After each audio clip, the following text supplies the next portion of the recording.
Last week on In the Kitchen, we had a bake-off, where 3 teams competed against each other to bake the best dish, and our 3 judges chose the winner, which was Casey Brewer with his Reindeer Macaroons.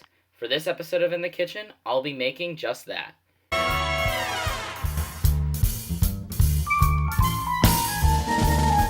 Crack, splat, psst. Crack, splat, psst. Make an omelet. Crack, splat, psst. Make an omelet. Make an omelet. Okay, but that doesn't look appetizing in the slightest. So this recipe involves making meringue. The last time I made meringue was in the coconut pie episode from the 2020 In the Kitchen. Use eggs at room temperature. Do not use cold eggs. And I used cold eggs again. And it turned out just as bad as the coconut cream pie did. So, here we go again. For the first step of this recipe, we're going to add 105 grams of almond flour, 105 grams of powdered sugar, and 5 grams of cocoa powder into a sifter. And we're going to sift it until there is very little of it left in the sifter. For the next step, we're going to double boil 100 grams of egg whites and 100 grams of granulated sugar.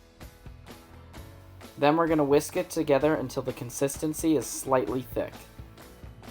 Next step, we're going to take our egg mixture and add it into a mixer and start whipping it into our meringue. I whipped it for 30 seconds on the second setting, 2 to 3 minutes on the fourth setting, and then 12 to 15 on the 6th setting.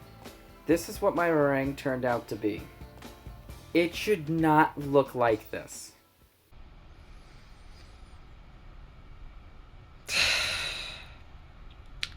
Hate making meringue. Anyways, what you were supposed to do with the meringue is now add your cocoa powder powdered sugar mix into it and mix around until it becomes a thick mixture. Next, you're going to pour your batter into one of the bags that you can use to squirt out frosting, and you're going to use it to create cookies onto a baking sheet.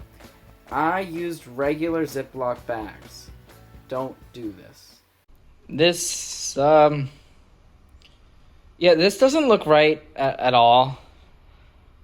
Once whatever that was dries, you can put it in the oven to bake at 310 degrees Fahrenheit for about 20 minutes. In a bowl, we're going to mix together 4 tablespoons of whipped butter, 1 3/4 cups of powdered sugar, 1 1/2 teaspoons of molasses, 1/4 teaspoon of nutmeg, 1/4 teaspoon of allspice, 1/4 teaspoon of ground cinnamon, and 1/4 teaspoon of ground ginger. After all that, assemble your cookies and you're ready to go. So now it's time to decide who did it better, Casey or myself.